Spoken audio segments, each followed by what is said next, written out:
Hello everyone, Elle here. Tonight I'm going to go over 3 new books that I just purchased, and the first one that I'm going to go over is Alchemized by, I'm sorry if I butcher this name, Sen Lin Yu.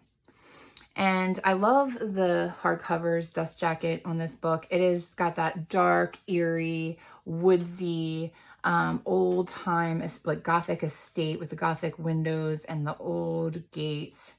And then if you look, it has like this crackling kind of design here that makes everything look really old. It goes throughout the whole book. You can see like this crackling. And it has this little figure here in its shadow here with a red cape. And I just found that so intriguing. I've been looking at this book for a while on the shelf, and you can get this in Walmart or Target. I just was like, okay, I don't need to buy another book. This is a pretty chunky book too. But I had to. I just was I read the synopsis and I was like, okay, it sounds interesting. I have to give this a try. But the title here is in like that gold foiling, and it has the crackling effect going through the letters as well there. And then on the spine, we have it in the gold foiling as well. And on the back, you see like the eerie woods again on the back here, and it looks like some kind of flying creature in front of a full moon. It says, "What is it you think you're protecting in that brain of yours?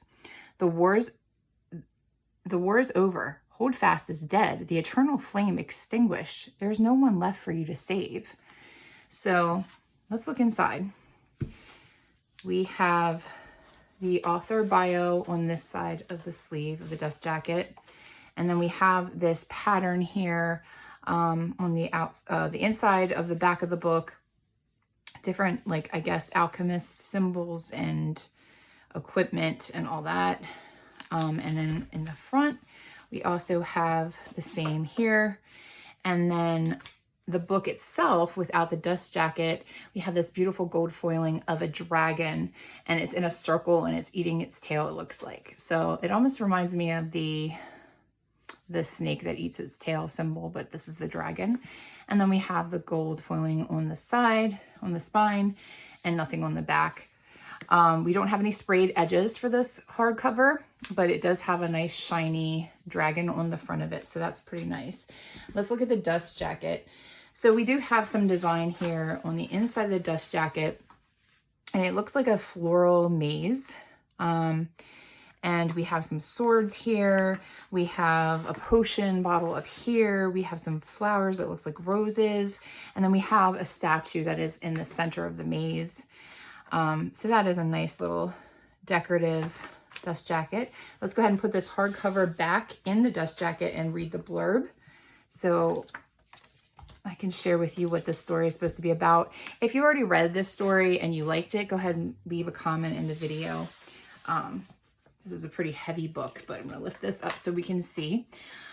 Try to see it on the camera here. It says, in this riveting dark fantasy debut, a woman with missing memories fights to survive a war-torn world of necromancy and alchemy, and the man tasked with unearthing the deepest secrets of her past. And we have this pretty almost glowing like crescent moon here. And it's like 2 of them actually there. So, okay, in the woods. Once a promising alchemist, Helena Marino is now a prisoner of war and of her own mind. Her resistance friends and allies have been brutally murdered, her abilities suppressed, and the world she knew destroyed. In the aftermath of a long war, Palladia's, I think I'm saying that correctly, new ruling class of corrupt guild families and depraved necromancers, whose vile undead creatures helped bring about their victory, holds Helena captive. According to the resistance records, she was a healer of little importance within their ranks. But Helena has an inexplicable memory loss of the months leading up to her capture, making her enemies wonder, is she truly as insignificant as she appears, or are her lost memories hiding some vital piece of the resistance final gambit? To uncover the memories buried deep within her mind, Helena is sent to the High Reeve, one of the most powerful and ruthless necromancers in this new world. Trapped on his crumbling estate, and I guess that's the estate on the front of the book, Helena's fight to protect her lost history and to preserve the last remaining shreds of her former self is just beginning. For her prison and captor have secrets of their own, secrets Helena must unearth, whatever the cost. Okay, so that sounds intriguing. I'm looking forward to reading this book. And now, the other book that I bought recently is called The Poison Daughter. So, obviously, when you look at this book, it's gorgeous. It's purple. It's got the purple flowers on it. It also has this well, and yes, that is blood. There's a little bit of blood coming out of that well. Now, this is US Today bestseller, Kill Him with a Kiss, it says, and this is by Sheila Masterson. So another pretty chunky book. Oh, look at the sprayed edges on this, though. On the top, we have those pretty purple flowers on the side, and then also on the bottom there. Very beautiful. And on the back here, it is just a couple of reviews, and it says, to err is human, to avenge is divine. All right, so I am not just about a book with a pretty cover. It also has some pretty shine to it, to that title there. That's pretty nice. And the author's name, it's like, it comes off the page, so it's like, yeah, it's really pretty. But I looked at the blurb, so we're gonna go ahead and look at the blurb and read the blurb. There's nothing on the inside of the dust jacket. Whoa, but the hardcover, on the other hand, take the dust jacket off, we have this beautiful lady on the front of the book, and this must be the Poison Daughter. And she's in water, it looks like, with the flowers on top. And on the back it says, a woman can never be too rich, too confident, or too knowledgeable about poisonous plants. So, and then we have the spine, Poison Daughter by Sheila Masterson. And on the inside, we got just the purple and the flowers and same in the back. And now we're going to go ahead and read the blurb. And here we go with the author and the bio on this side. Okay, and then it says, a woman, a deadly kiss, a man, presumed dead, a city surrounded by bloodthirsty monsters. In the absence of a conscience, men need something to fear. I've made myself their monster. Every person Harlow Carinwell, I think it's Carinwell, kisses dies immediately, and that's the way she likes it. The poison-lipped youngest daughter of Lunamede's magical founding family has used her power to annihilate their opposition. Her first husband is in the ground. Her mysterious new betrothed is next. But Harlow has a secret. When she's not acting as an assassin at her parents' whim, she moonlights as a vigilante, hunting abusive men in their walled-off city. Meet a man, lure him in, kill him with a kiss, until one night, Harlow kisses a mark, and he doesn't die. Worse, the man immune to her kiss is her new betrothed, Henry Havenwood, and now he knows about her double life. The only way to protect her secret and her city is to get close enough to Henry to learn why the Havenwoods are back after years of silence and what they have planned. Cursed with a husband she can't kill and trapped in a fortress surrounded by vampire-infested woods, Harlow's survival requires her to do the impossible, make the man who knows she's a killer fall in love with her. Okay, so we got some vampires going on in here. We have a magical family, and the youngest daughter is the Poison Daughter. So her power is to lure like abusive men and kiss them and kill them. So that sounds very interesting.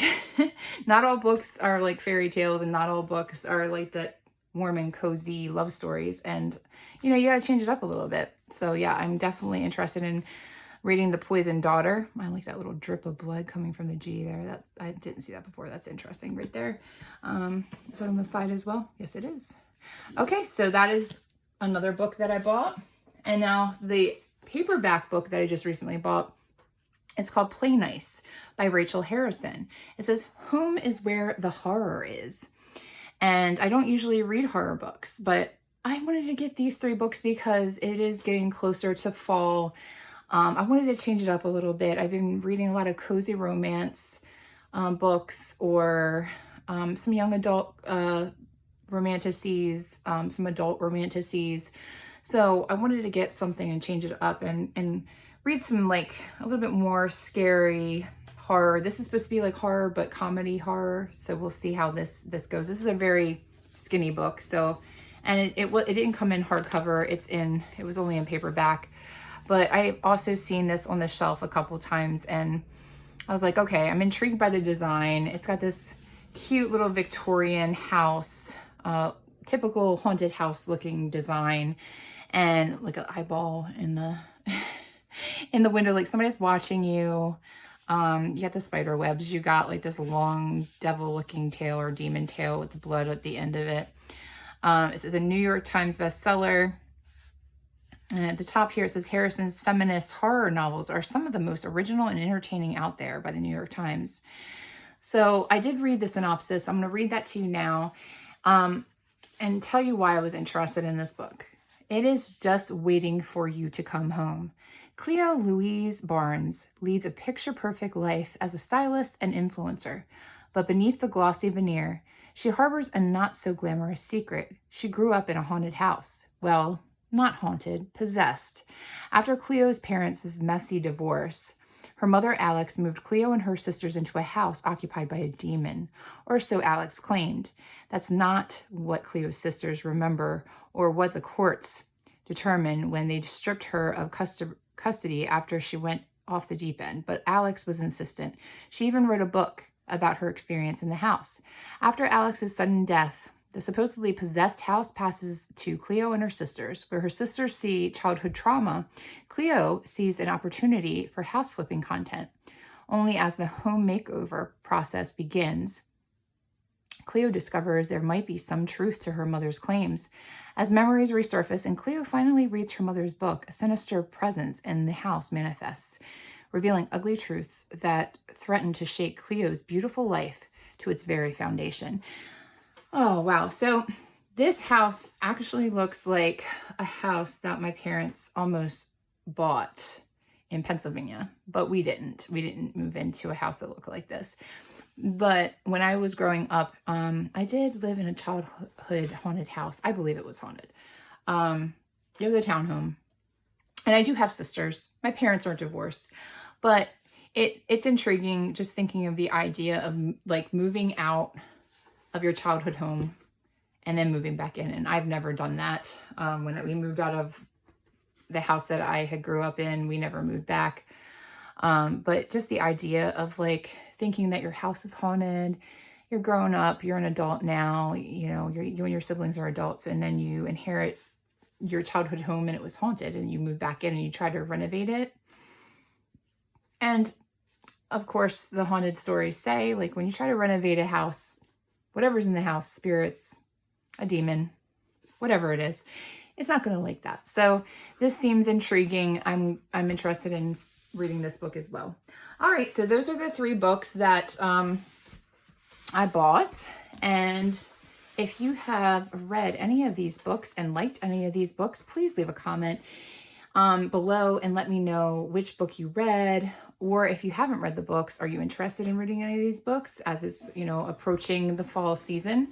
And if you haven't liked this video, please give us a thumbs up and subscribe to the channel if you haven't. And you have a great night. Hope everyone is well, and see you next time. Bye-bye.